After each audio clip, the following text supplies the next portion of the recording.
E aí, gente, B.E.D Brewer aqui. Today we're going to talk about the worst batch of beer I ever brewed. So go ahead and press the pause button, get yourself a beer, and if you want to learn more about how not to brew beer like this and how to brew beer and anything about beer, go ahead and hit that subscribe button. So I'm going to go ahead and try to tell this story all in one take. So you're going to notice that I'm kind of fumbling over my tongue at times, but it's fair to you to know exactly how I brewed.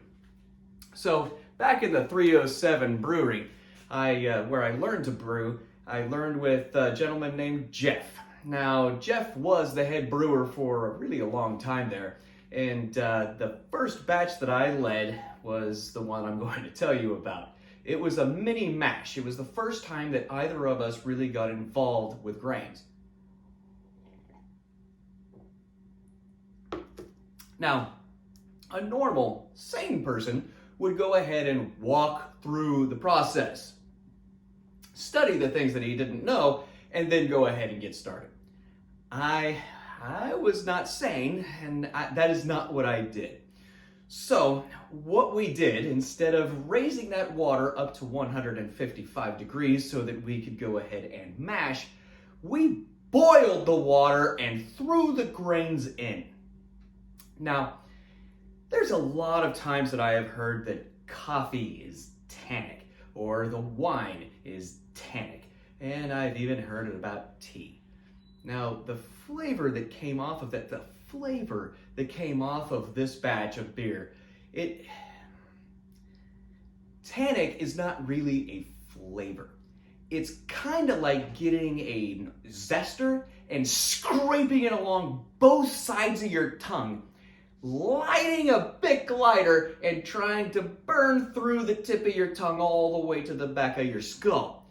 It was really uncomfortable, not ever something that I encourage you to do, but if you are feeling torturous to yourself, go ahead and boil up a couple of glasses of water, throw about a tablespoon of grains in there, and just throw it down the sink because it really is awful.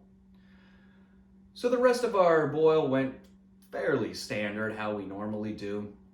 Now, he had a little bit of a cough. I had the sneezing and sniffling, so neither one of us were really 100%. And this is the second rule. Do not ever brew when you are sick. So anyway, we get the boil all done, we put it in the ice bath and start bringing down the temperature of the beer. We had sanitized our fermentation bucket, and while we're sniffing and coughing and sneezing, pour it into the bucket, get it all pitched the yeast, get the lid on, put in the airlock. Now, this stayed at the 307 brewery where he resided. He was coming in and out, and he described the odor as, it had this weird, sweet, acrid combo and an aroma like a compost heap. It smelled sticky, if that makes any sense. Now, if you have anything even remotely like that coming out of your fermenter, just throw it away. Throw it away now, call it quits, just stop, save yourself. From me to you, save yourself. We did not do that. What we did was we went ahead and bottled it. By the way, before I continue, your fermentation chamber, your fermenter, should have kind of a bready smell. It should smell like beer. It's a smell of fermentation. Anything other than that, it's an infection. Just throw it away. So we bottled it, and when time came, I poured it. And it was probably actually into this glass. I have 3 glasses like this, but this is the one that's in front, so it's probably the one that gets used the most. And so there it was. But when I poured the beer into the glass, you see, most beer has nice uniform bubbles because CO2 and the proteins hold it in a very specific structure. This beer head didn't have any structure.